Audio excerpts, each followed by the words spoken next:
അടുത്ത് സുബ്ഹാനല്ലാഹ് കുറച്ച് ആളുകൾ നീളക്കുപ്പായോട്ട് തലയെ കെട്ടും കെട്ടിയിട്ട് പാട്ടുപാടുന്ന ഒരു ക്ലിപ്പ് കണ്ടു. ഇന്നാ ലില്ലാഹി വ ഇന്നാ ഇലൈഹി റാജിഊൻ.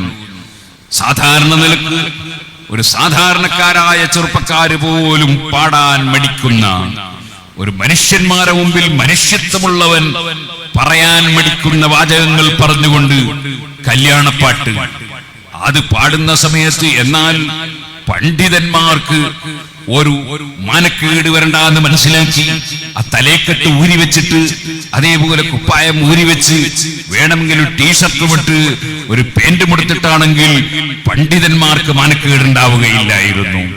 അതുപോലെ കല്യാണം കഴിക്കുന്ന ആൾക്ക് ബിരുദമുണ്ടെങ്കിൽ ആ ബിരുദം പറയാതിരുന്നെങ്കിൽ ആ ബിരുദമെടുത്ത പണ്ഡിതന്മാർക്കും മാനക്കേടുണ്ടാവുകയില്ലായിരുന്നു.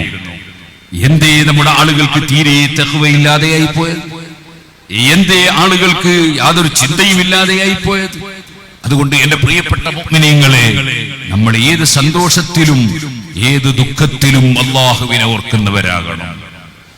പരിശുദ്ധമായ ഖുർആൻ പറഞ്ഞത് വസാരിഉ ഇലാ മഗ്ഫിറത്തിൻ മിർ റബ്ബിക്കും വജന്നത്തിൻ അർളുഹസ് സമാവാതു വൽ അർളു ഉഇദ്ദത് ലിൽ മുത്തഖീൻ. ആകാശഭൂമികളുടെ വിശാലതയുള്ള സ്വർഗ്ഗമുണ്ട്, അതിലേക്ക് നിങ്ങൾ ഓടി വരണം. അത് മുത്തഖീങ്ങൾക്ക് തയ്യാർ എന്നാണ് പറഞ്ഞത്. ഇന്ന ബിരുദമെടുത്ത ആൾക്ക് എന്നല്ല, ഇന്ന സംഘടനയിലുള്ളവർക്ക് എന്നല്ല, ഇന്ന പേരുള്ളവർക്ക് എന്നല്ല.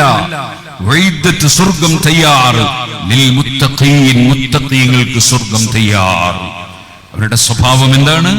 الذين ينفقون في السراء والضراء والكاظمين الغيظ والعافين عن الناس.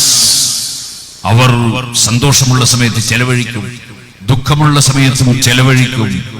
അതേപോലെ അവർ വെറുപ്പ് വന്നാൽ ആ വെറുപ്പ് പ്രകടിപ്പിക്കില്ല, അത് വിഴുങ്ങിക്കളിയും. ജനങ്ങൾക്ക് വിട്ടുവീഴ്ച ചെയ്യും. വിശാലമായ മനസ്സുള്ളവർ, അങ്ങനെയുള്ളവർക്ക് സ്വർഗം തയ്യാറ് എന്നല്ലേ പരിശുദ്ധ ഖുർആൻ പറഞ്ഞത്. കൊണ്ട് തഖ്വയുള്ളവരാകണം നമ്മൾ.